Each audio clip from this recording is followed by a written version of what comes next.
This is a totally weird thing that we're doing right now in that I am auditioning Annie to be our football friend, to be the show's. Really? Yes. Football friend. I want to see. Well, I want to see. Well, I don't know whether she wants to be. The pressure's on now. Jeez. Yes. Because Annie Agar is someone, Stugotz, and I love how much of a democracy and a meritocracy the content business has become, where Rob Delaney becomes a famous comedian because he's good at making content on Twitter, and Annie's great at making her way into the football space in a totally new way that I haven't seen a whole lot of. I don't think I have this wrong, and she seemed from afar like someone I'd like as a football friend. And I don't know whether she wants to be my football friend. I don't know whether she wants to be our football friend or not. Because you can have a football friend who is not your friend in everyday life, just a football friend. Well, she'd be a great football friend. Look. But a bad friend. Let's be clear on this. I'm not auditioning to be her friend. Right. No, it's not. That'll come later. Maybe. I'm auditioning her to be just the show's football friend. Is that something that you're willing to partake in, Annie? The fact that you took you being my friend off the table, absolutely. Now I feel a bit safer about it. So I should tell the audience she's an NFL correspondent at Stadium Network. She's the host of the new Wondery podcast, The Offensive Line, and that podcast took off. I think it's more popular than Bill Barnwell's show. I think it's more popular than Belichick. I think it's the most popular thing that there has been in the history of new sports football podcast brought to us by our new football friend. I love it. Can you tell us how this all came to be? Can you tell us, because we want to talk about football in general, but your path seems to have been a really unique one. Well, thank you. Yeah, this started back during COVID. I was in my childhood bedroom. I moved back with my parents. It was not a good move. I do not recommend it. Great people, but you don't want to live with them again. And so I'd moved back into my childhood bedroom and thought, I worked in local news at the time, wasn't doing anything. Football had stopped, sports had stopped, and I had just gone on TikTok, and I had the idea to do this Big Ten meeting as if they were on a Zoom call trying to get their season going again. And it was kind of this comedic relief during a really depressing time, and it took off. It had 3 million views overnight, and I thought, okay, this is something people want right now. And it led to doing these weekly NFL meeting videos that I do to recap kind of the games and what happened, all while roasting players pretty relentlessly. So, and that led to the podcast. So this podcast hopefully will kind of elaborate on what I talk about in the videos, and it's more of a conversation with my followers and my fans and stuff like that. So it's called The Offensive Line because I'm known to say an offensive thing or two. So it's been a good time so far. Can you tell us what you are most excited about as we get our first Sunday on Thursday? As today is the day. On Thursday, Sundays are back. That's right. Today, Sundays are back because today is Thursday, and that is why Sundays are back on Thursdays. What are you most excited about? We are so back. You know what? I felt like I had to be productive every Sunday in the off season, and this might be a thing for football fans because when Sundays come back and football is back, we do nothing. And I am so ready to absolutely do nothing but watch 7 hours of commercial-free football every Sunday. I go to church earlier. I might be even more productive on NFL Sundays because I'm trying to get everything done in the morning so I can just sit on my couch and do absolutely nothing, and I cannot wait for it. But that's a broad excitement. Oh, true. That is. You want a specific game? She's a football friend. She's got the joke. She's got the joke. Jess has the joke. Jess, make the joke. What are you? I don't know what you're talking about. God damn. Bane, please make the joke. It is abroad. It's not abroad. Are we friends yet, Annie, or still have some work to do here? Oh, I love it. I just have to throw out a that's what she said, and then we'll be great. You didn't give me a specific answer to what you're interested in. It's just general enthusiasm. Well, the issue is my excitement starts Friday night, not quite Sunday, because as you guys might know, I am a diehard Packers fan, and I will not have an enjoyable Sunday if Green Bay does not win this game in Brazil on Friday night. So I will just start there. That is where the excitement will come from. I'm going to get drunk Friday night, either because it's a good game or because we just lost to Philadelphia to start out the season. It will be a very bad night for me. How do you feel about your first game for your team, first game of the year being on a Friday night? Because for me, I like my games Sunday, 1 o'clock. The Jets play Monday night. I don't want to wait around. I want to be part of the Sunday action. How do you feel about that? Yeah, it's weird, too, because it's when there's a football game happening, I don't know if you guys remember, we had that weird like Wednesday game during COVID. Yeah. If it's not, it's like a action game. Like it doesn't feel right if it's on a Tuesday, Wednesday, or Friday. I can't prepare properly. I'm not ready. I'm not at the hype level of like a Sunday. You know, we've watched college football day Saturday. I have time to prepare for the Sunday games. I'm a little stressed, if you can't tell. I'm probably going to lose sleep over this. But I think it'll be good. It'll be a good way to kick it off. Brazil's going to be electric, I think. So, yeah, as long as the Packers can do well, man. There's a lot riding on this. There's a lot. Before getting to the professional football stuff, on college football, what is it that you like? If I said to you, Annie, I got at the end of Saturday night, at midnight Saturday, I'm going to give you a microphone. What were the best and most interesting things you saw today? Like what were the things that you would want to talk about immediately? What are those things? Definitely would not be Florida State, because I don't even know that was football at that point. I know you guys were talking about LSU and Brian Kelly. Fun fact, Brian Kelly coached at my college. I went to Grand Valley. And I would consider him, I've interviewed him a couple times. So I would say that I knew him pretty well. Didn't know where the accent came from, because, man, let me tell you, in West Michigan, that was not the accent that we had over here. So he's just he's a chameleon. He adapts to his environment. As far as, there's certain teams that I love. I'm an Ohio State fan too, which is very weird being in Michigan. So the Big Ten is, and then you guys saw, maybe I put out a video this past week about the Big Ten. The Big Ten is like a religion over here. That's all we watch. So now that we got Oregon in there, Washington, these new teams from the Pac-12, it's going to be interesting. And I think I would mostly focus on what happened in the Big Ten, just because that's my wheelhouse. But the games were, every Big Ten team won this week except for, I think it was Minnesota, which is pretty sad for them. But I stick to the Big Ten, and that's kind of that's what we watch around here.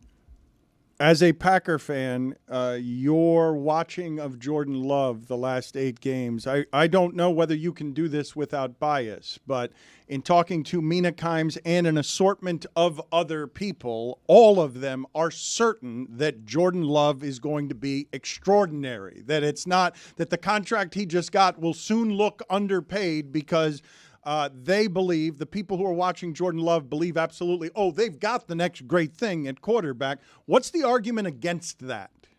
Oh, don't make me do this. This is, I can only talk him up. I physically can only talk him up. The issue that I asked you to be not biased, and we're not going to be able to be biased aside. We're not. Okay, all bias aside. All bias aside. I don't even know what negative to say. I just think Jordan Love's ceiling is so high. If he regresses, it could be because maybe teams figure him out a little bit. But then I also think, we don't have a wide receiver one, because he doesn't throw to your best receiver. He throws to whatever receiver is available. I think we're going to utilize him a little bit more in the run game, and that might concern me a little bit, because there's only like 3 plays last year of him getting outside the pocket, of him using his legs, and I think he can. And we have a great backfield now with Josh Jacobs too. So maybe he doesn't have to use his legs. All this to say, I really try to find no bias in this. I'm trying to find negative things about Jordan Love, and dare I say there might not be any. Oh, for the love of God. Well, the first 8 games last year. Annie, we cannot be. She tried, Annie, Dan. No, we can't be. Daniel Jones got paid on bias less to me. talent.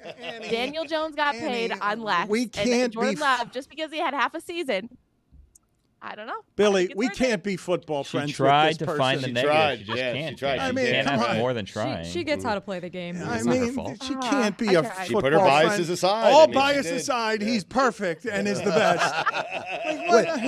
What if we ask you to add the biases? Don't put them aside. Incorporate the biases. Now give us your Jordan Love take. No, I got it Jordan already. Love will be MVP this year. The Packers are winning a Super Bowl. Wow. All right. At plus 1,400, Jordan Love, I've already made the future bet. He's going to win MVP. All bias aside. All right. So all bias aside, how does Packer fan Annie Agar really want Aaron Rodgers to do this season? This is a tough one. I want him to do well. I think he might win comeback player of the year. I want him to do well only because the Jets team is so he's never played, and this is coming from a Packers fan, he's never played on a team with this good of defense. And they just talked about it the other day. He's 81-10 when the defense holds the opponents to 20 points or less. I think the Jets averaged 20 points. Their opponents averaged 20 points per game last season. This Jets team just deserves more. I mean, they're a great. Breece Hall had a great season last year as well. And if Aaron was healthy, I just want to see what would have happened. So it lasts longer than 4 plays this season. Win comeback player of the year, make the playoffs. I don't think you'll win, you're not going to win a Super Bowl because there's a guy that exists that's named Pat Mahomes out there. But yeah, I want them to do well. I have no ill will against Aaron Rodgers, probably because I want him on my podcast at some point. The second he's off the podcast, I'll say anything you guys want about him. Okay, so no bias But for aside. now, You're my friend. no, now no, you're my friend. Bias he will aside. be my football friend. That's ridiculous to say. I'm not going to be biased. I'm just going to say the things that get him on my podcast. That's how you do it.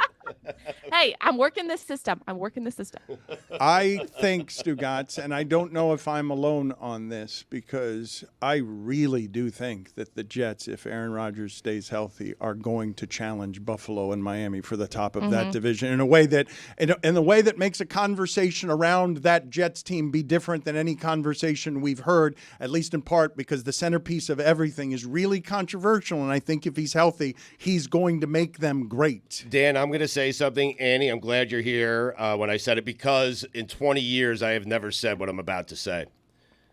The Jets are making it to the Super Bowl. You said What? it. You said it last Wow. year. I He did said not it. say You it did say it last year. last year, and then he was injured after 4 plays. The Jets are winning the Super Bowl. You did say it last I year. did not say that last year. You just upgraded it now because you realized you did say they were making the Super Bowl last year. I mean, you did say it. You're always fact-checking me. Yes, and it's impossible. annoying. It's like Trump. I can't keep up with you. Like there's so many Listen, lack of facts that I can't keep up. Last year was last year. This year is this year. And this year, I am telling you, the Jets not only making it to the Super Bowl, they're winning the whole thing. How about Wow. that? Yes. He's fact-checking Wow. you, and you're fact-checking him. Hey. That's what will work 20 years. He's about to kick your ass.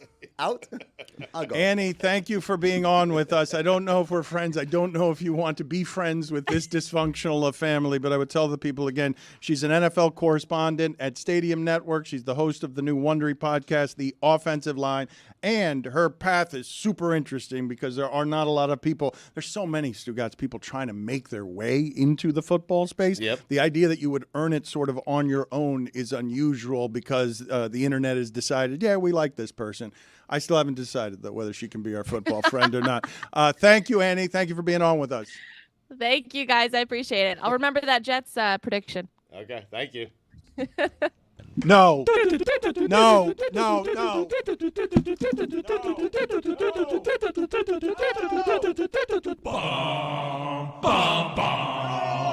We are back. I hate this thing. Come on. That's right. It's the bucket of death, and it's time to go to it. So cold. If you're new around here, we pick a bucket. All the NFL teams are in there. There's a Pick few a helmet out of the bucket. There's a few random We helmets don't also pick in there. a bucket, Chris. We pick a helmet out of the bucket. All right. Either way, we're doing it, and there's bad shit in there. Why okay? is the Reaper so short? The Reaper's supposed to tower over people with a sickle. Shrank in the wash, Dano. Doing the dryer. That's what happens. Tony's going first. I really hate this thing, and Mike thinks I like it because I like to dress in costumes. You do. Oh, you like when other people dress in costumes. So the people that are new, you get 2 chances to pick a helmet. You can pick which one you want. That's your team for the weekend. If they lose, you have to do an embarrassing punishment the following week. There are also random helmets also in there, the Big Apple where you have to pick a New York team. We'll cross those bridges when we get there. What the hell's this thing? That's the Wizard of football. Why is there a wizard in here? I like to dress things up, Dano. And last year we had the Reaper, so now what could we add? We're adding the Wizard. It's an extra wrinkle here, Dan. All right. I'm going to the bucket. Here we go. First pull of the NFL season. God, it feels good to have my hand in this I don't bucket. understand why there's a wizard in Just here. pretend it's not there. All right. First pick, the Las Vegas Raiders. You don't want that. I don't care who they're playing. Van Goat, though. Raiders are at the Chargers. They're a 3-point dog at the Chargers. Chargers got a lot of stuff to figure out. We don't know. Justin Herbert said he didn't have plantar Minshew, you fasciitis. want Minshew? I didn't say I wanted Minshew. I'm just saying they've, I'm going to put it back. All right, you're going to put it back. And that's the last time he gets to put it back. The next one is automatic, and we've already gotten to the dropping of things. Watch him for cheating, Mike. No. Mike, there were a lot of cheaters Mike? last year. Mike No, Ryan. Mike Ryan is who he's talking to. What do you mean? You call the Reaper Mike? No, That's you his called work it. name? I don't know what you no, called I it. called Mike. Oh, the guy God, I next think to I have Mike. a worse pick. pick the Giants. Oh, God. ugh. All right. So the Giants are where? The Giants. They're at home By against New the York. Vikings, and they are +2 at home against the They're Vikings. 2-point Home dog at dog. home. Hey, come on, Daniel Jones for the beard. I like the idea of calling the Reaper just Mike, as if he's a work pal. Our pal, Mike Reaper. I still don't understand why there's a wizard in here. The wizard seems to be lost. I don't understand. Well, why is there It's like the Trey Reaper's Wingo. not menacing? I don't understand. All right, Mike, you pick from the bucket. All right, first pick. San Francisco 49ers. I'll keep it Monday Night Football against the Jets. All right, that is good. That is a 4.5-point favorite. The 49ers are against the Jets. Last we saw Aaron Rodgers actually throwing the ball, he was trying to throw to a double-covered Devontae Adams with Alan Lazard wide open underneath, coming off of his worst season as a starter in Green Bay. Been a while since we've seen him be a good quarterback. I think they can still be a good team if he's a different quarterback, but let's not pretend I he's something think that they're he's not. going to be a good football team this year. I really do. I think they're going to win more than 10 games. Roy, go ahead. I have the Indianapolis Colts. They're at home against the Texans +3. No. I'm going to put this back and get a new one. Why not? Anthony Richardson has started 17 games since high school. He's for sure starting this game. Thank you for your service. Okay, so you got to choose. Ooh, We'll go Army's ba- in town. All right, They're we'll- playing FAU. We'll circle back to Roy on which one he's choosing. Here we go with the messiness again. By the way, we are not doing this year with everyone who's not here. So this isn't going to be as messy as it's been in years past where we're picking for everybody. It's just going to be the people who are here. Chris, go ahead. All right, love a good rummage. All right, here we go. I'm going to go with this one. No, I want this one. All right, I'm I going don't understand why there's a wizard in here. The Texans. So anti-Roy. I'll go with the Texans on the road at Colts. I'll keep that. All right, so the Texans are a 3-point favorite at home or on the road against the Colts. Yep. Is anyone going to explain to me why there's a wizard in here? No, Dan, but I've got a top 5 wizards for you list. Oh, wow. Okay, a little surprise in the middle of things. We'll get back to it. We'll end the segment with that little bonus. I'm going to pick first, if you don't mind, while you prepare. I've got the Panthers. I'll go ahead and put that right back. Do you want to know? No. The Wizards helping you here with a little Thank They're you, at the Wizard. Saints. St. Rooney's. I've got the Steelers. The right. Steelers are at the Falcons. The Steelers are a 3.5-point dog. I keeping hate, it. Yeah, well, yeah, okay. You lateral moves, same spread for both. 3.5-point dogs and domes. Know what I mean? One's against Kirk Cousins, the other one's against Derek Carr. The Browns or the Reds? What is this? Those are the Browns. The Browns are hosting the Dallas Not Cowboys. very brown. That is Tom Brady's first broadcast. The Browns are 2.5-point favorite at home against the Cowboys. 2.5-point favorite. Throwing it back. Our friend You don't Andrew want that? Siciliano, now named play-by-play voice of the Cleveland Browns. I think I could do better. The Wizard of Oz. That means you have to Wow. pick a lion, tigers, or bear in college or football. The Lions are a 4-point favorite at home against the Rams. The Bears are a 3.5-point favorite at home against the Titans. What are the Tigers? Bengals. Bengals Bengals are 8.5-point favorites against the New England Patriots, who are terrible. And you have Bengals. in college, you have the rare Cal Bears at Auburn Tigers. He's going with I'm Bengals going to Bengals. in the NFL against the Patriots. Yeah, and because I picked the Wizard of Oz helmet, I've got your top 5 wizards here. All right. Number 5, the Wizard of Oz. I don't understand why this wizard is here. Because we pulled the Wizard of Oz helmet. Number 4, Merlin. A fine wizard, yes. Number 3. Obi-Wan Kenobi. Space Wizard. Number 2. Gandalf the Grey. And number 1. Gilbert Arenas. I have decided to go with Air Force. They're playing San Jose State. They are 5-point favorites. Air Force. Congratulations. Closing Thank a you loop. for your service. I don't understand why there's a bearded wizard in here. And Bizzard. he or she is pointing a blue laser of some sort. It's a at people. magic It's a wand. wand. It's a wand. Have you never watched Wizards before? We do real and serious journalism around here, even though every once in a while it seems silly. We are compromised never. We don't have any conflicts of interest. So many of you who have seen our big week now because we're in our 20th year anniversary and we signed with Peacock and you accused us of being flattering to the Olympic coverage for weeks beforehand just because we signed with Peacock. You're idiots. We're not compromised. We are objective. And the reason, because many of you are going to ask, why there's so many apples all around here is just because we love apples. It's not because Apple has us as the most celebrated podcast in the land all month. It's only because all of us really like apples. So I don't want to get any more accusations about us being compromised and biased and not actually doing journalism around here. And the way I'm going to prove to you that we do journalism around here is we have Laura Jedeed with us from Rolling Stone, and she has done what I would consider the comprehensive piece on Project Veritas and James O'Keefe and this operation. And now this commander's VP of content has been fired, Rael Enteen. I don't know how to pronounce his name. I don't know if I have it right, but he's been fired. I'm almost certain you don't. Thank you. I appreciate that. But we do accurate and good journalism around here. And she, Laura Jedeed, did an amazing piece on all of this absurdity that's happening with Project Veritas. Her newsletter is called Banned in Your State. A couple of months ago, as I said, the definitive piece in Rolling Stone in which she says, among other things, quote, James O'Keefe helped transform U.S. conservatism into a war machine. Then it all imploded. Thank you so much for joining us, Laura. This story is complicated. Your investigation was thoroughly reported. Can you take us through, please, what this entity is that has just gotten this commander's VP of content fired? Because this does not seem like ethical journalism in any way that was done here. And it seems to me that Enteen is a victim here. Do I have this wrong?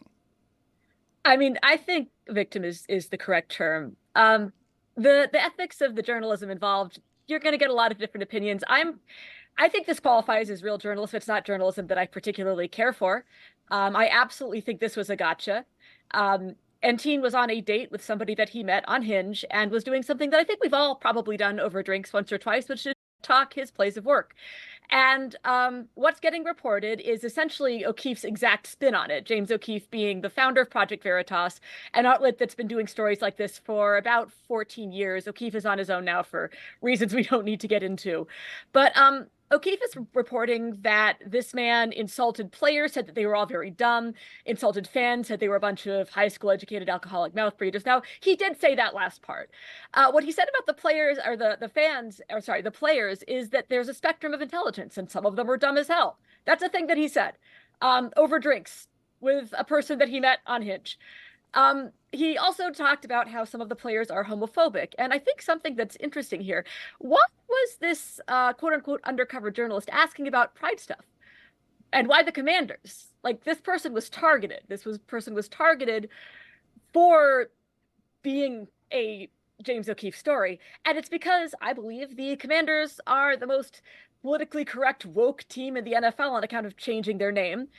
And I think that probably if Enteen had answered differently on the pride stuff, if he said everyone was all in on pride and everyone loves gay people, they would have done to him what they did to Disney a month or two ago, which is say that they're pushing an LGBT agenda on kids. The thing about O'Keefe is that as soon as he's got you in his sights, you're going down. It doesn't really matter what you say. Whatever it is, it's going to be a bad spin because essentially this kind of journalism, they're just declaring war on whoever they decide needs to be exposed or punished or what have you. Laura, when you say this kind of journalism, what do you mean? This isn't, you don't go on a second date, and film somebody without their knowledge only to entrap them. Like, I'm not if this is journalism, it's not a journalism I recognize. Yeah. I mean, the accepted ethics of journalism would be that some people think you don't go undercover at all. Some people would argue that you can go undercover if it's a story that you just can't get any other way. I'm not really even sure this is a story. Never mind a story you couldn't get another way. Again, man talks and the NFL, his place of work, on a date. This is not breaking news. I'm so sorry. But he has been doing this for about 14 years.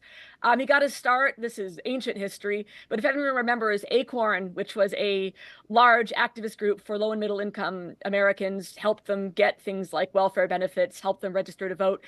His very first story was essentially doing an undercover video of them posing as a pimp with a prostitute girlfriend who was trying to start a brothel. And they, the Acorn volunteers, low level, helped them do that. And it ended up destroying Acorn. The Senate defunded them. And it was the end of really quite a good organization. In 2016, I don't know if anyone remembers the Democracy Partners story where O'Keefe released a hidden camera video that suggested that a Democratic PAC was enticing MAGA people to punch them, basically asserting that all of the violence of that year was a Democratic up. This is the kind of stuff that they do. It's almost always from what I would characterize as a right-wing perspective. It is almost always tapping into whatever the right-wing bugbear of the day is, I guess because the NFL is starting. Perhaps this was a good time to try to reignite the woke wars or what have you. But yeah, this is what they do. Yeah, and Laura, the other thing they do is they provide either redacted or edited videos. I'm reading in your very, very excellent article in the Rolling Stone about this. About, for instance, you brought up the Acorn employees. They did not reveal that in most cases they called the cops as soon as those people left. Right? They said, "Oh yeah, we'll help you do this," and then turn around and call the cops like, "Hey, someone's trying to human traffic in here." And so these are all things that are convenient left out, which again goes back to what Dan is saying. This isn't journalism. This is an axe to grind, and you're going to go through any means necessary to achieve it. Laura, you did journalism. This Rolling Stone piece that you did is extraordinary. I imagine, I don't know how long this took you. This must have taken you a year, right? It's about right, yeah. Okay, that's journalism. How can you call what was just done to this person journalism? I mean, tabloid journalism, not journalism that I enjoy. I think the edits is an interesting question. I mean, a lot of journalists, a lot of video journalists do edit. I think that if you look at this particular video, you'll notice some jump cuts in between the questions asked and the answers, which to me raises some questions. I think that this is, again, certainly not journalism that I approve of. And I think it's unfortunate that the NFL has fallen into the same trap that the Democrats did in the first few years of Project Veritas existing, which essentially was to go, oh my God, PR emergency, we got to fire whoever, temporarily suspend damage control. No, stop it. Do not fall into that trap. And it's unfortunate that they did. Again, Rael Enteen talked shit about his place of work on a tinge date. And if that is the standard for us not deserving our jobs, I'd guess about 90% of people in America should be unemployed right now. Before we let you go here, Laura, can you please, because I'm holding in front of me your work, and it's, I'm going to say it's 50 pages that I'm holding in front of me from Rolling Stone, which I didn't know, given the thinness of Rolling Stone these days from the glory days that I remember, that they even did things this comprehensive because it's a thick piece of work. What would you tell our audience who isn't familiar with what it is that you've written and reported here is the most important parts of this story that are dangerous to a lot more people than just this VP of victim? So I would argue that James O'Keefe was on the cutting edge of the pivot of the Republican Party from conservative to a war machine. He was calling out fake news before Donald Trump coined the term. He was doing drain the swamp stuff before Donald Trump did it. He was presenting alternative facts before that became a major issue. And essentially the goal is to control the narrative. The goal is to wade in, kind of throw in an anecdotal story, some kind of anecdotal undercover conversation, and then say that it's indicative of some larger conspiracy, some larger thing. You know, one VP of marketing said that some NFL players are homophobic. I guess everyone in the NFL thinks all NFL players are homophobic. And it's just, you don't have to fall for this. People do not have to fall for this. In sports and out of it. I got to admit, this is the first sports program I've ever done. But in politics, this works really well, and it's worked really well for years. And it's unfortunate because I think good journalism is supposed to explore what people believe and just try to see things from their point of view. And the problem with this kind of journalism, which has spread, is that you assume whoever you've targeted is a bad person, and then you go looking for evidence of it. And to me, that's not good storytelling, and it's the kind of storytelling that's tearing this country apart. Well, you start with what it is that you already believe, and then the reporting you do is just to confirm what you started believing. And in this particular case, it seems really wrong. The reporting seems worse than the crime committed by the person on the other end of this, and now that person has lost their job. Laura, thank you for joining us. We appreciate it. We appreciate both the time and the work. Thank you. Well, thank you very much. Great to be here. Thanks, Laura. Welcome to the Pitch Clock. Here's the pitch, a two-part baseball segment combining a nostalgic baseball trivia game and an interview with an expert. This is the Pitch Clock. We're ready for another wonderful game here in September. I'm Jeremy, obviously. We have Chris Cody with me here in the room in the studio. Hello. And our expert this week is Mike Schur, and he's actually going to play this game with us. So, Taylor, why don't you go ahead and introduce us to this week's game here on the Pitch Clock? The game today is 3 strikes and you're out. The people love it, where you guys will alternate guesses. Last person standing wins. The question today is top 20 players that had the most hits in the MLB in the 90s. So between 1990 and 1999. Lord. The betting odds, courtesy of our friends over at DraftKings Sportsbook, currently have Mike Schur as a minus 10,000. Yeah, that makes sense. Yeah, that makes sense. Okay, so do we want to... Straight up, most hits in the 90s. Most Correct. hits, not in a single season, most hits in the 90s. 90 to 99. 90 to 99. And I would have been better in the next decade. I will start with Tony Gwynn. Mr. Padres, number 4. All right, number 4. All right, Chris, you are up here. 20 seconds on the clock for the pitch clock. I am going to go with... I'm struggling right now. This is bad. This is not good. I'm already... No, I have some names, but I just don't think they're right. Gwynn came off the board and you just... After Tony Gwynn. How much time left? 5 seconds. Okay. I'm going to go with Craig Biggio. That's a great guess. No? Number 3. Thank you. Biggio. Yeah. Mike Schur, your guess. Your first guess here in round 1. I'll go Ken Griffey Jr. Number 6. All right. You know what? Mike just gave me a hint there. Just go with the best player. I'm like overthinking this with like specifically hits. Yeah. Just like the best players. Okay. And now for our guest portion of the pitch clock, we bring in our MLB expert, Mike Schur. Mike, thank you as always for joining us and for sharing your baseball expertise as we're here in September. Thank you. It is ridiculous to refer to me as a baseball expert. I You think are a what baseball you should refer to me expert. as. No, I'm not. I'm just a guy who likes baseball. And I think if you introduce me as a guy who likes baseball, it'll take some of the pressure off of my harebrained analysis. All right. So, Mike. Hey, how's it going? We're headed toward the playoff race in Major League Baseball, obviously, as it's September.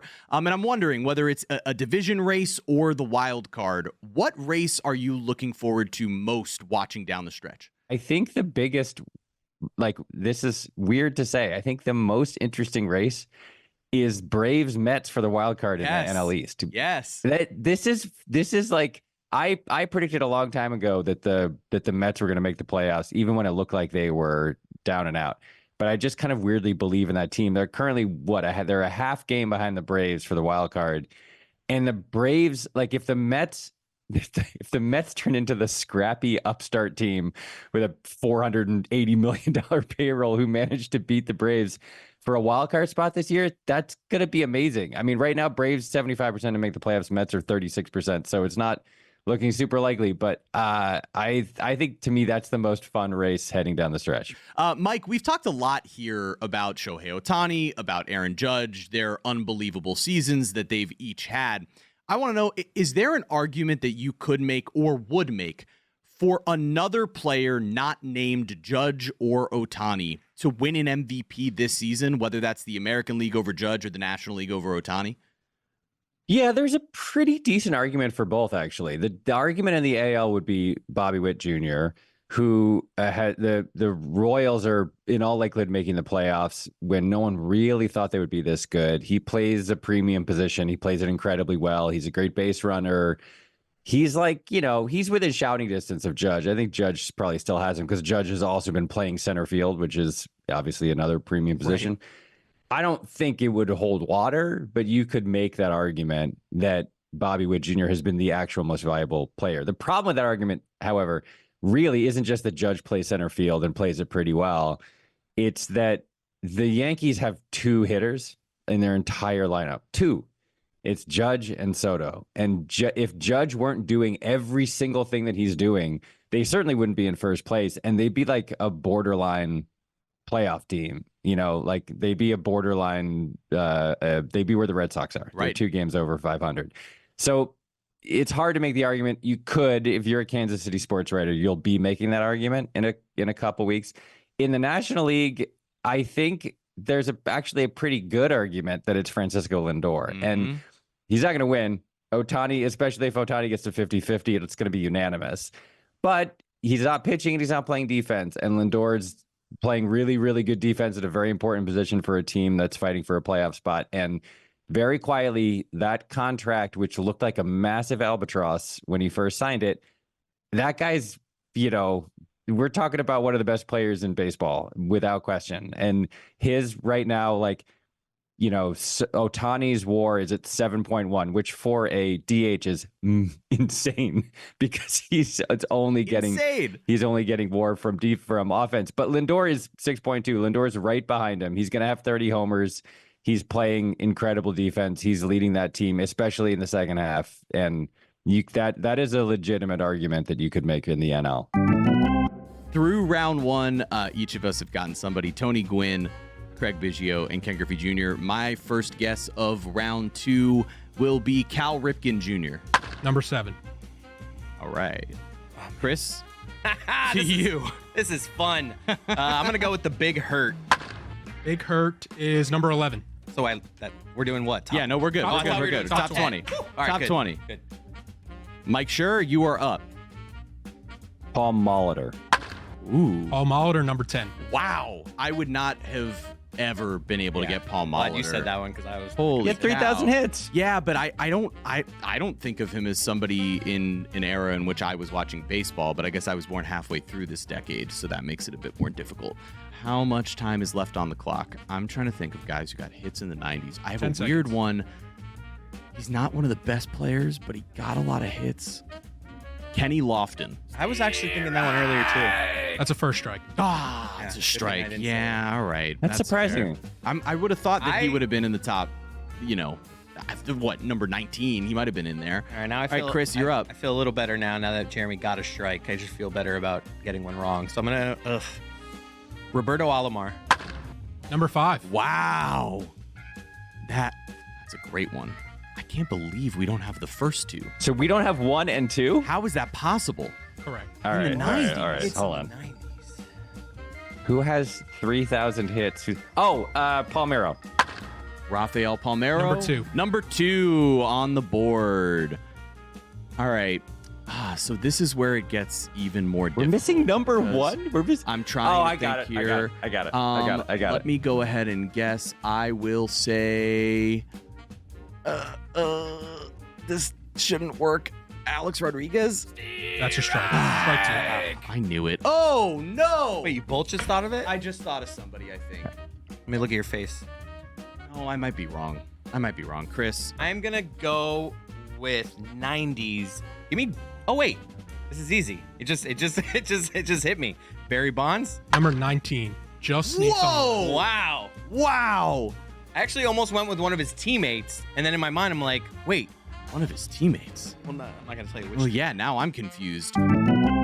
The San Diego Padres, obviously they have been playing spectacular baseball in the second half of the year, and now they've just added Fernando Tatis Jr. back into the fold. With that addition, what do you think that he really does for them? Does he give them a bolster to say, hey, this is one of the teams that could legitimately win the National League? Yeah. Oh, no question. I think they're gonna make the playoffs now, and barring catastrophe. Mm-hmm. But that guy has had one of the weirdest careers of all time. Crazy. Like it is so bananas. Everything, all of the ups and downs, and the weird motorcycle accidents, and the 80 game suspensions, and the just flashes of being the best player in baseball, and then long stretches of he forgot how to play. It's just very weird. I actually think that this is not real statistical sabermetric analysis. Guy who likes baseball, Mike Schur. I think there's a little risk in him coming back right now because they've been playing so well, and he is an agent of chaos. And I don't know. I think, look, he's incredibly talented. I think his defense alone should help them. But it's a little risky to put, they're cruising, man. They're playing incredibly well. And they've overtaken they've held off the Diamondbacks, who were the best team in the second half. And I think that heading into the playoffs, you've got to ride with this wave of momentum. And I just worry that he's going to do something insane and he's going to derail the season. Now, in all likelihood, all that will happen is like he'll play good baseball and it'll help. But it's just a little worrisome if you're a Padres fan, a long cursed Padres fan. It's a little worrisome to just drop this bit of nitroglycerin back into the composition of your team. He is always absolute chaos, either in the best way or sometimes in the worst way for your franchise. Last week, Mike, we asked Tim Kirkshin, and it actually did not make our episode, the greatest strength of any baseball team remaining. So, for example, a team's bullpen, or someone's heart of the order, or a starting rotation's 1 or 2. Ironically, Kirkshin's answer was actually basically the power of friendship with the Philadelphia Phillies and just how much those guys like each other, which for Kirkshin is just the funniest thing for me to hear coming from him. I thought it was awesome. Is there something that sort of stands out for you as, hey, that unit is one that can just, lead a team to a World Series this year? I think the youth of the Orioles, I think they're like, we don't know any better of the Orioles, which is sometimes for a team that's sucked for a while, you need a bunch of just like young people who like don't remember the long period of suckage of the team because they were all like 2 years old or before they were born. Like that's a big deal for them. I think the number of guys they have on that team who are 22 or 23 and are out of their mind playing well. I think that's a big thing. I think the under the radarness of the Guardians and the Brewers is a big deal. Like the Brewers, especially the Brewers have the second best record in the NL right now. No one has spoken a word about the Milwaukee Brewers in the national sports media all year. Not one word. Like it has all been about Atlanta, Philly, the Mets, the Dodgers, now the Diamondbacks, the Padres. Even the Cubs recently, because the Cubs scored 99 runs over a 10-game stretch and like could storm back into the wild card. But like the Cubs are still 10 games behind the Brewers, even despite that run, because the Brewers have just quietly been like plodding along, playing incredible baseball. And I think that actually really matters. Here's a stat for you. The Brewers have the best run differential in all of baseball. All of baseball. They're plus 139. The Phillies are plus 110. The Dodgers are plus 117. The Yankees are plus 125. Nobody else is over 100. So, yes, the Brewers, by one metric, are without question the best team in baseball. And no one, I co-host a baseball podcast with Joe Posnanski. We have not talked about the Brewers once in 6 months. And I think that there's something to that. Like nobody expects anything out of them, and they're going to sail into baseball playoffs, maybe as the 1 seed or probably the 2, if not the 1. All right. Mike Schur, you're up. That's not my guess. That's not your guess, but that's who it would have been. If it's the guy I think it is, this is insane, but it's a guy who doesn't have 3,000 hits, which is Mark Grace. Number 1 from the decade. Wow, that makes Mark sense. Grace is number that makes 1. sense. It makes all the sense. Oh my He was like the Lord. Jack Morris of the 80s, where like he just happened to have his best years like from 90 to 99. I cannot believe this. Okay. That opens up a whole, like, that Mark Grace door Grace has been just opened, and now changed there's everything. Now I'm seeing so many more players that I wasn't even thinking of My before. brain is falling apart on this, and I'm really embarrassed, but I have the excuse of not being alive for half of this decade. So we don't have number 8. We don't have number 9. Well, I'm about to be out. Yep. 8, 9, 12 through 18, and then 20. I'm going to go ahead and say. Oh, boy. What are the live odds on this? Because I don't have a strike yet. You don't have a You have strike? one. You have one Oh, I strike. do? I'm What was going my strike? to say. What was my strike? I'll go back. Omar Vizquel. That's strike 3. Damn. My next guess, I think this is a strike, though. Ready? Am I up? Yeah. Jeff Kent. That is a strike. It's a strike. Okay. That was the guy I was like, thought of him. Yeah. And I'm like, oh, wait, Barry. No, that would have been So a good it's just Mike Schur and Chris now. one. Yep. So Mike, you're up. I'm gonna guess Edgar. Number 18. Martinez. Great. Damn it. Chris, with one strike, I stink at ball's in your court. I am going to go with, in the 1990s. I can't believe that I got 3 strikes that quick. I'm really embarrassed, guys. Keep filling for me, actually. Keep talking. This is a weird one, man. I'm going to take Fred McGriff. Ooh. Number 9. Crime Dog! Wow. I almost guessed him. That was Nice. such a panic guess. That was Man, such a panic guess. What an incredible move by Chris. we've mentioned it already. Mike, you love baseball. You watch as much as just about anybody that I know for sure. Who's been your favorite bad team to watch this season? Maybe one that you're looking forward to here in September, playing spoiler, or, there is a certain team, obviously, that's on track for one of the worst seasons ever. One of my favorite bad teams is the Reds, partially just because of Ellie De La Cruz, because he's an insane baseball monster who does something wild every game. Like, he does something offensively or defensively in every game that seems impossible. And I don't have a large collection of baseball jerseys, but I actually got an Ellie De La Cruz Reds jersey. Oh, man. I almost wore it for today's proceedings. Next time you're on the pitch clock, we got to see it. Next time I'm on remind me, I'll wear it. But I just love that guy. I love him so much. What works out great about that Reds pick is that down the stretch, they play the Mets for a series, they play the Braves 4 times, and they play the Cubs for a series as well right at the end of the year. So they can potentially be involved in sort of playing spoiler in some of these races as well. It's worth watching them play down the stretch, which is exciting. Last question for you, Mike. Darren Baker was called up earlier in the week, the son of Dusty Baker, who, for those who remember, he was the one who was saved by JT Snow in the slide at home plate in 2002 in the World Series.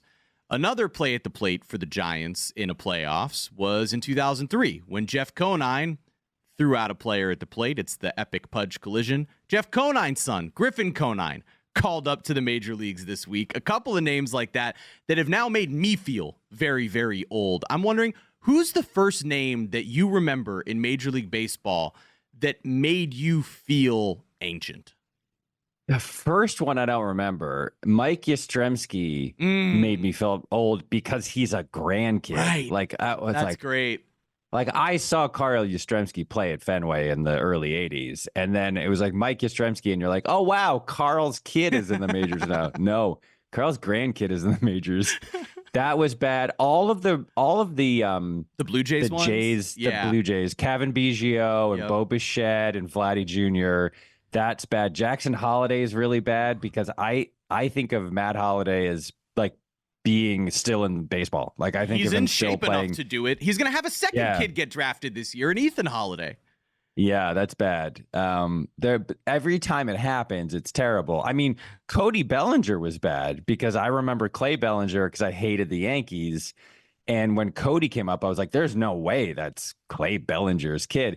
And then remember Cody Bellinger was interviewed about Jerry Seinfeld came to the stadium and they were interviewing him about Jerry Seinfeld. And he was like, yeah, I don't know who that is. And I was like, oh, man. That's going to continue to hurt over time. There's going to be more and more of those that are just people who don't know staples of pop culture for us. Mike, thank you so much for joining us for this episode of The Pitch Clock. Let's head back into the studio to see how our game wrapped up involving another one of our shipping container members. All right, only one strike to Chris. Mike, can you keep it going? I will guess Bagwell. That's a strike. Oh, wow, it's a strike. I am going to go with one strike to each of you. What is he on the board? Is he at top 50? He must be like... I just have the top 20. Yeah. Oh, okay. What do you expect? This guy was more 2000, so I'm going to get this wrong. Chipper Jones. Chipper Jones is strike 2. Okay, strike 2 to Chris. Mike, now to you. There's a guy that comes to mind, but he came up too late in the 90s. Barry Larkin. That's a strike. Wow! Whoa! Okay, so he has 2 strikes? 2 strikes to each of you. Chris, if you get a strike... And Mike Andres Galarraga. Andres Galarraga. That's a strike. Oh, strike 3. Mike, can you win this? Can you get one of the players remaining and ice this game? Mike Schur, it is to you. If he gets this wrong, it's just going to be a draw. All right. We don't have enough time left in the studio. All the It'll be a draw. excitement. No, but he needs a win. I know Mike wants a victory here. Mike? Here's my problem. I think there's a couple Yankees who must be on this list, and I hated those players so much I don't want to guess them and have it be a positive thing. I get it. So I'm trying to figure out a non-Yankee, which limits my options. Yeah, you have 5 seconds left. You have 5 seconds left to figure it out. Albert Bell. Number 17. That's the winner.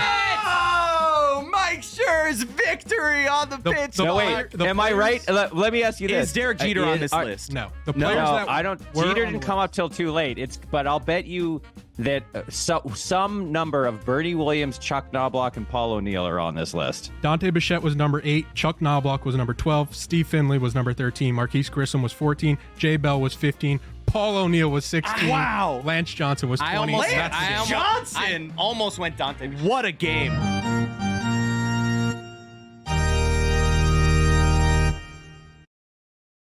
This has been, this week, a real exciting turning of the corner for our show. It's not just that we're celebrating 20 years. It's that a lot of big things right now are happening at the same time. It's a combination of joining Peacock, another partner, and now you've got Apple telling everybody all month that we are absolutely something that must be listened to, and the merch store is working fast enough so that when Stugotz takes a picture with porta potties in Kansas City to send us into a football season that's going to be just us sprinting for 4 months through football season, it immediately goes up on lebatardaf.com, and you're going to want to have this T-shirt because rarely, he's never looked this good. He looks like a fashion icon. The lighting. I can't believe how glorious. This could be the cover of an album for God Bless Football. Stugotz in Kansas City, home of champions, surrounded by the smell of shit and porta potties, truly disgusting porta potties. Football porta potties are the worst porta potties. I don't know where, like, this isn't construction site porta potties. Where is anything worse than people have been drinking since 7 a.m. and running to a toilet that is made of plastic? This is a glorious photograph that was taken this morning. And you can see the look that he has on his face. He's looking on the horizon to what he thinks is Kansas, but is still very much Missouri. And he thinks the Bengals are playing tonight. That too. God Bless Football is where you go to find all of your football content here with the Duke, number 4 International Football Insider, and Stugotz. LebatardAF.com is where you go. I would wear that shirt. Would you guys not wear that shirt of Stugotz? Looks glorious. He looks like a king on his throne. When is the last time Stugotz looked that good, competent, and regal? Any setting. Go ahead. Go ahead. Man. I'm out of answers. No, I got nothing for you. It. Our first day at ESPN. Yeah, you said he's never looked better. Initially, I think you should walk that back. He looked better for several years. He's aged. I disagree, though. Quite a bit. Yeah, he did. Oh, I'll tell you when he looked better. When he shaved his head. Yeah. As Guy Fieri. Yeah. He looked better the years 2004 to 2019. Definitely not the sports take diva.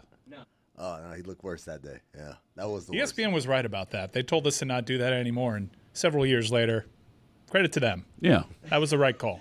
They did tell us not to do that? Yeah. It was actually like a sensitivity thing. Like, we're having a laugh at this dude that is cross-dressing, who's the punchline in this. And I was like, you know what? You're absolutely right. I pushed back initially on it, but now, as an older man, now one that has a family, I've matured. Was They that were right? Was that when his belly was giving takes when we painted his belly, or was that a No, that was a different different thing. That was Stugotz. Stugotz. Yeah. We And can there bring was that also back. Takes from the future where he was just at Nostradamus. That was an Yeah. exciting one. Nostradamus. Why don't we do any of those things anymore? You're asking great questions, Stan.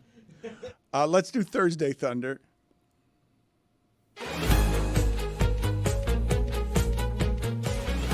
Juju Gotti he's suffering. Another 2 for 3. No I way. can't. Yes, I'm telling you. Got the Canes one, though. Come on, baby. I keep telling people, bet these individually instead of as 3 legs because he'd be winning you money. He's been good at it. He's just not good at going 3-0, which is tough to do. Chris Cody, what do we got tonight? Football is here. It's arrived. It is Sunday night. Tonight is Sunday night. I know it's Thursday night, but it's Sunday night. Give me what the Juju picks of the night are. Thursday, Sunday Thunder What? is brought to you. Thursday, Sunday Thunder is brought to you by DraftKings. Stay tuned because you'll hear all about DraftKings and all it has to offer throughout the show. I actually did that on purpose. Oh. DraftKings, the crown is yours. Tony, what did Juju cook up? Dano, the NFL is back, and Juju Gotti's cooked up yet another winning parlay. We said that, and we said they're losing parlays, Well, but go ahead. They're always winners until they lose. bringing the thunder for Thursday Night Football, TNF, and Friday Night Football, FNF, which is something that's very exciting. But don't forget, it's also Sunday night. Also, And SNF. also Sunday Night Football. Saturday That's night, right. too, in December. SNF. They do Saturday nights, too. All right, Isaiah Pacheco, over 60 rushing yards is the first leg. Isaiah Pacheco, over 60 yards on the ground. Second leg, Nelson Aguilar, who's a Raven, by the way, for those of you keeping notes at home, over 16 and a half yards. You can have Just a needs nice one grab. You can have a nice long career in the NFL if you're really fast. Last leg of the parlay, Josh Jacobs. This is Friday night. Josh Jacobs over 63 and a half yards. He is a Packer now, for those of you keeping tabs at home. Josh Jacobs, a Packer. Are you sure, Tony? Because your facts have been wrong today. I asked because Juju sent me a different Pacheco one, and if he goes 2 for 3 again because you gave bad information, the one he sent me on Pacheco was rushing attempts over under, not rushing yards, rushing I'm attempts. looking at the official DraftKings Sportsbook picture with Juju on it, Okay. saying Isaiah Pacheco plus 60 yards because I've got rushing. over You see it. 14 and a half rushing Dan also attempts. said it was Sunday night. So Yeah, he didn't get Okay, Thursday all night, right. Friday Well, night. at least we didn't make this more confusing. All right, very good. Enjoy your football. Hello, Peacock. My life as I know it is about to drastically change forever. And the reason I say that, as many of you know, I'm going to be a father coming up in December to a baby girl, and it's crazy, and I can't believe it. And a lot of my life is going to change, but there's one thing in my life that's going to be constant. And since 1975, this original light beer has been a constant, a mainstay for the entire planet. And it's going to continue to be a mainstay for me. It's Miller Lite. They keep it simple, undebatable quality, great taste, only 96 calories. It's the beer that strips away everything you don't need and holds on to what matters most. It's a light beer that actually tastes like beer. You don't have to choose what's best. Miller Lite has great taste and is less filling, and it tastes like Miller time. To get Miller Lite delivered right to your door, visit MillerLite.com/Dan, or you can find it pretty much anywhere that sells beer. Celebrate responsibly. I will when my daughter's born with a tall, cold glass of Miller Lite. Miller Brewing Company, Milwaukee, Wisconsin. 96 calories per 12 ounces. Fewer calories and carbs than premium regular beer.